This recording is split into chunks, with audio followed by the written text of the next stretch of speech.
Breaking news out of Green Bay, Wisconsin. A shocking Halloween night incident has left one man severely injured and another behind bars. Police say 47-year-old Robert Stanley Goodletson was arrested after allegedly stabbing a man inside a local bar, claiming the victim was sleeping with his wife. Goodletson now faces a charge of attempted first-degree intentional homicide with a dangerous weapon, and he's being held on a $250,000 cash bond. It began on Halloween night, in a quiet Wisconsin town. A night of masks, music, and laughter. A night meant for make-believe. But for one man, 47-year-old Robert Stanley Goodletson, that night was anything but pretend. Around 8:45 p.m., a call came in to Green Bay police. A stabbing. Inside the Hammer and Bar.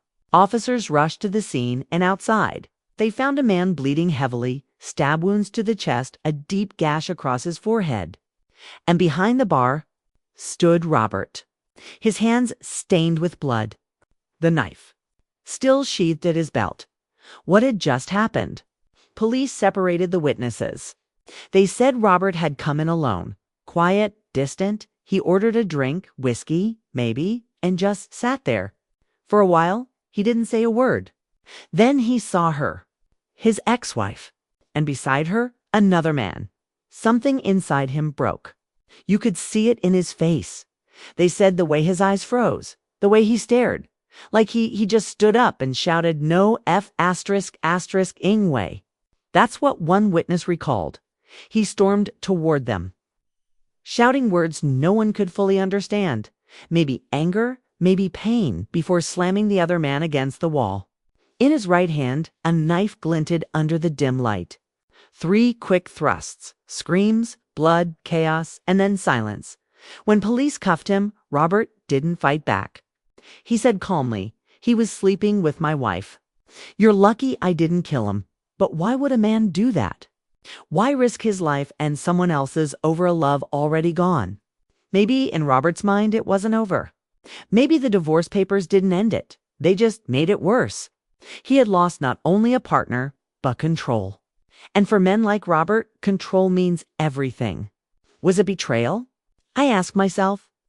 Or was it pride? Maybe both. After the arrest, detectives questioned him.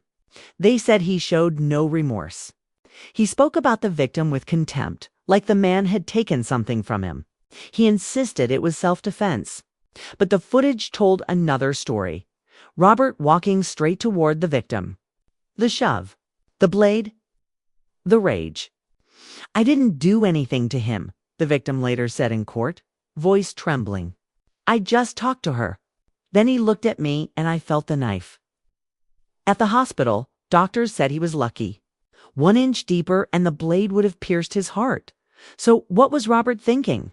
Maybe he wasn't. Maybe after months, maybe years of bitterness, he had finally reached that point where pain becomes something else. Something cold. Something dangerous. I imagine his thoughts that split second before he moved. "She's laughing. She never laughed like that with me. He's touching her arm. That used to be mine. I can't let this happen." And that's how rage justifies itself, how it whispers lies. That violence will make the pain stop. That one act will bring back control. But control built on violence always collapses. 2 days later, Robert appeared in court wearing an orange jumpsuit. Shackled, silent.